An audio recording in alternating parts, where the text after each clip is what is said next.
Reuters, 19th of October 2023, China's Belt and Road Initiative is causing it to internationalize the yuan further.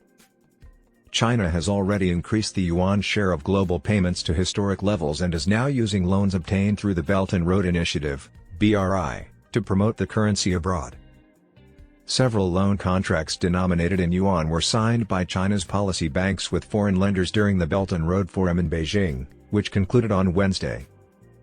While most Western governments abstained from the meeting, a large number of the 130 participating countries were from the Global South, and the attendance of Russian President Vladimir Putin supported Chinese President Xi Jinping's goal of creating a new, multipolar international order.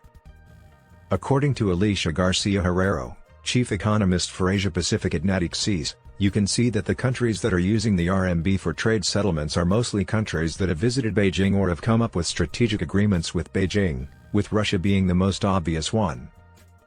Geostrategic tensions and high interest rates have aided Beijing's efforts to make the yuan more acceptable to some nations in the United States.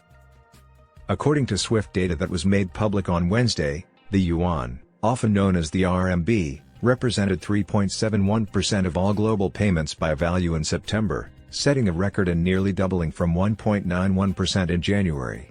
Nevertheless, the yuan's percentage is insignificant compared to the dollar's 46.6%.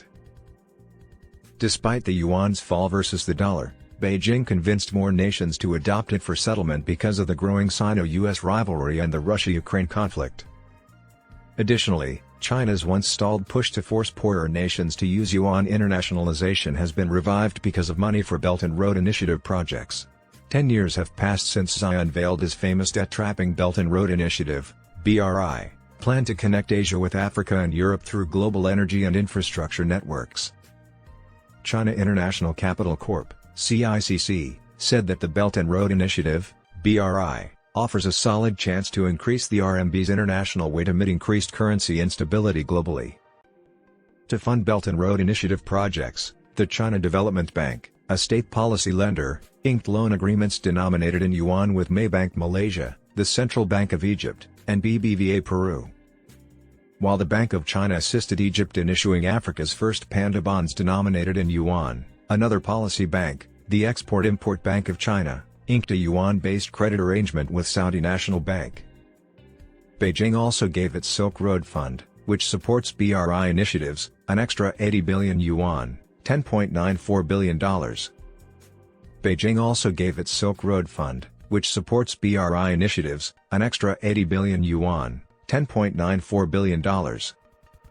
Hoxin Mu, an economist at Natixis, stated that many debtors have turned to the RMB for financing or refinancing, as a result of the increasingly high borrowing cost of the dollar. She also cited the weaponization of the dollar following the conflict in Ukraine as a reason for the yuan's increased use. The minuscule participation of the yuan in the oil trade and foreigners' reduction in ownership of Chinese equities and bonds are two reasons why Garcia Herrero of Natixis said the yuan is still a long way from threatening the dollar's supremacy. She also warned that a currency that a bloc favors is less likely to be recognized as a reserve currency. According to Garcia Herrero, a reserve currency is never a national currency. Are you able to target this with every BRI country? Perhaps. However, it won't develop into a really worldwide reserve currency.